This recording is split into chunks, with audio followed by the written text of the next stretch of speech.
The 20th, and the last in my list of the most common questions asked by non-Muslim is that if Islam is the best religion, then why you find most of the terrorists are Muslims, most of the robbers are Muslims, most of the people who cheat are Muslims? Why? If Islam is the best religion, then why do you see that the Muslims are the worst? The reply to this question is that one of the major factors for this impression that all the terrorists are Muslims, the impression that most of the people who cheat are Muslims, the most of the people who bribe are Muslim, is the media. And about 5 years back, when I was called Dubai Holy Quran International Award for the second time, under the patronage of Sheikh Muhammad bin Rashid Al Maktoum, I had given the talk on my second day, Media and Islam, War or Peace.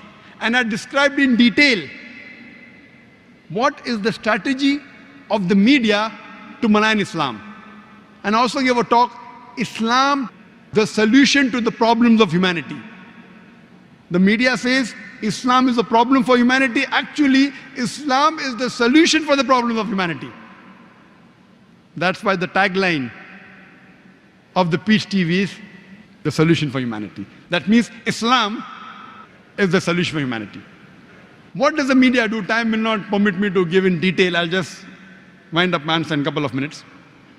What does the media do? Media picks up the black sheep of the community and they portray as though they're exemplary Muslims. See, we have black sheep in the community. We do have many Muslims who are namesake Muslims. They aren't practicing Islam. They pick them up and they portray as though they're exemplary Muslims. Many a time the media, they quote something of the Quran, they quote out of context. Whenever they get information, they malign the Muslims. For example, we know in 1996, the Oklahoma bombing, at that time, it was the biggest attack on American soil. More than 100 people were killed, 166 people were killed. It came as headlines, Middle East conspiracy, Middle East conspiracy. Muslims to blame, Muslims to blame. Headline for days and weeks together. Later on, when they came to know it were 2 American soldiers, it comes once and vanishes. When they don't know the culprit, it comes for days as headlines. When they come to know the real culprit, 1 or 2 days, the news goes out. Why? In India, we have 50-year-old Muslim Arab marrying an 18-year-old girl, headlines.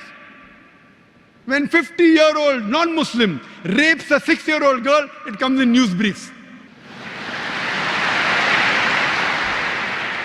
That 50-year-old Arab Muslim, he's taking permission and marrying a girl with her will, with the will of the parents. It doesn't go down the throat of the media. But when a 50-year-old non-Muslim rapes a 6-year-old girl, it comes in news briefs.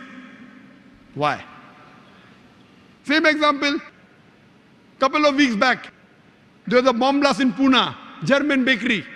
9 people were killed. Suspect, Muslim, Muslim, Muslim. Suspect, huh? Suspect.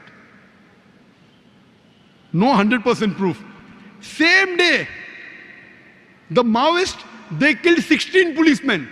Not civilians, policemen, huh? It comes in news brief. Muslim suspect, 9 civilians killed, 16 policemen killed by Maoist. Comes in news briefs. Ajib. They know the people who killed, not civilians. They have got cannons, rocket launchers. They bombard the full police station. Comes in news brief. They don't know who did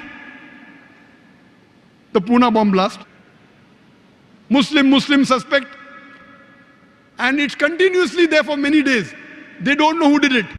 Who they know did it because it's a Maoist, communist, non-Muslim, news briefs. Or maybe front page, some papers, but below. And it vanishes out of the media. So the major cause is the media. Media and Islam, war or peace. Unfortunately, Muslims are very weak in media. Very weak. We may have good media about song channel, dance channel, many. But Islamic channels, unfortunately. Yes, I do know there are black sheep in the community. But yet, with all the black sheep. Yet, as a whole, the Muslims are the biggest teetotalers in the world. I know some Muslims who can drink the non-Muslim under the table. But as a whole, the biggest community of teetotalers in the world are Muslims. The biggest community as a whole that gives charity, they are Muslims. There is no non-Muslim, no human being in the world who can show a candle to a practicing Muslim as far as modesty is concerned, as far as sobriety is concerned, as far as human values are concerned, as far as ethics are concerned.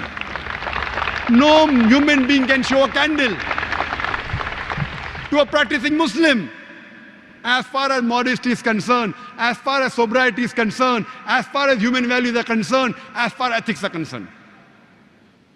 And I always give the example. Suppose you want to judge how good a car is, and latest S600 model of Mercedes is launched in the market, 2010 model. You want to test the car. You put behind the steering wheel a driver who does not know how to drive, and he bangs up the car. He has an accident. Who will you blame? Will you blame the car or the driver? Driver.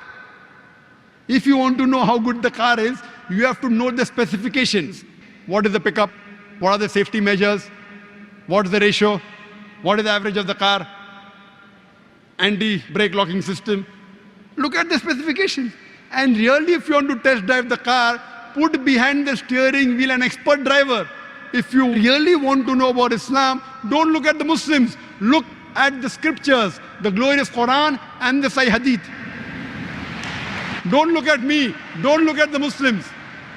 If you really want to test drive a car, put behind the steering wheel an expert driver.